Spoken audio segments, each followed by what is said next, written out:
अस्सलाम वालेकुम 7th class. कैसे हैं सब स्टूडेंट्स? कैसी जा रही है स्टडी आपकी? लेसन लर्न करके आए हो? एटम की साख्त पता था, स्ट्रक्चर ऑफ एटम? अच्छा, एटम के कौन कौन से पार्टिकल्स होते हैं? 3 पार्टिकल्स के नेम्स बताए थे मैंने। एटम मजीद कौन कौन से पार्टिकल से मिलके बना होता है, कौन कौन से जरों से मिलके बना होता है?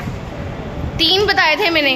Proton, electron, neutron. हाँ जी, प्रोटॉन। खड़क बताओ। प्रोटॉन, इलेक्ट्रॉन और न्यूट्रॉन। अच्छा, प्रोटॉन के ऊपर कौन सा चार्ज होता है? खड़ा के बताओ। प्लस का साइन होता है। ठीक है, कि कहाँ होता है? एटम के न्यूक्लियस के अंदर होता है। शाबाश, क्लैपिंग करो। अच्छा, न्यूट्रॉन कहाँ होता है? न्यूट्रॉन एन कहाँ होता है?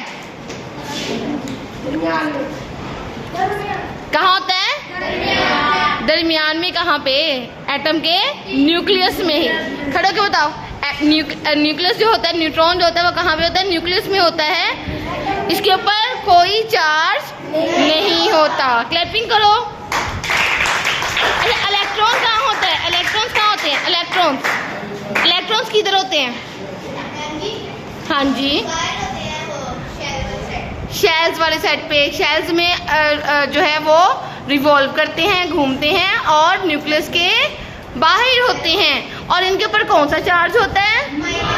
कौन सा चार्ज होता है? ये इस बच्चे ने बहुत अच्छा लेसन लर्न किया है, इसके लिए फुल क्लैपिंग करो। शाबाश।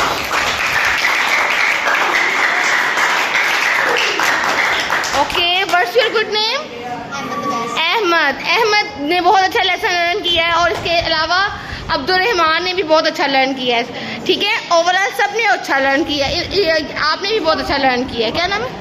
अबू बकर। अबू बकर, रहमान और अहमद अवैस। ये जो आज में इन्होंने बहुत अच्छा लेसन लर्न किया है। अच्छा, अगला हमें नेक्स्ट लेसन करना है। स्टार्ट करने लगे हैं एटॉमिक नंबर और मास नंबर क्या होता है।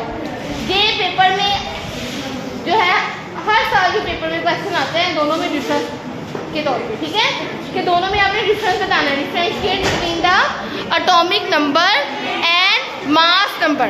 तो एटॉमिक नंबर क्या होता है? एटॉमिक नंबर क्या होता है?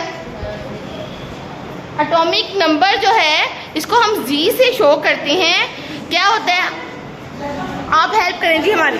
ठीक है, एटॉमिक नंबर क्या होता है?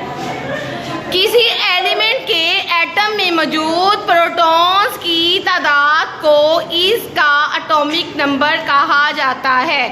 क्या है?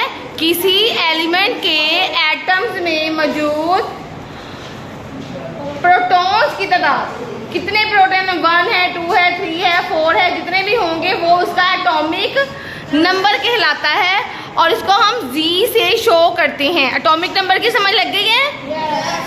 ये नहीं कि स्मॉल जी लिख देना है, कैपिटल जी। आगे मास नंबर क्या होता है? किसी एलिमेंट के एटम्स में प्रोटॉन्स प्लस न्यूट्रॉन की कुल तादाद, यानी प्रोटॉन्स भी हमने काउंट कर लेने हैं और न्यूट्रॉन कितने हैं वो भी काउंट कर लेने हैं। दोनों को जमा करके, दोनों को ऐड करके जो आंसर आएगा वो कहलाएगा मास नंबर। अंडरस्टैंड? यानी प्रोटॉन्स प्लस न्यूट्रॉन्स की तादाद को हम मास नंबर कहते हैं और इसे हम ए, कैपिटल ए से शो करते हैं। अंडरस्टैंड? एटॉमिक नंबर और मास नंबर दोनों का पता चल गया? अच्छा, कि mass number is equal to, इसका फार्मूला है प्रोटॉन्स की तादाद प्लस न्यूट्रॉन्स की तादाद। प्रोटॉन्स की तादाद प्लस न्यूट्रॉन्स की तादाद। मास नंबर को हम जी से शो करते हैं।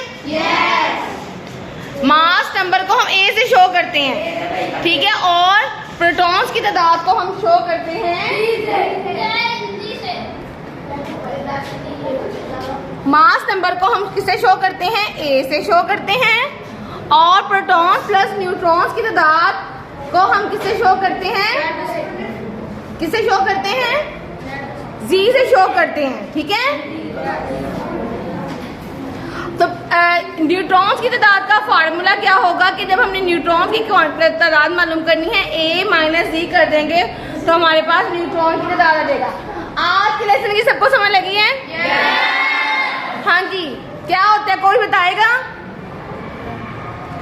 मास नंबर क्या होता है? प्रोटॉन प्लस न्यूट्रॉन की कुल तादाद। और एटॉमिक नंबर क्या होता है? एटॉमिक नंबर क्या होता है? ओनली प्रोटॉन्स की कुल तादाद। प्रोटॉन्स जितने होंगे उनकी तादाद। प्रोटॉन्स 1 2 3 4 5 जितने भी हैं एलिमेंट के, वो कहलाएंगे एटॉमिक नंबर। और प्रोटॉन्स प्लस न्यूट्रॉन उनको ऐड करके जो आंसर आएगा that is the mass number. Okay okay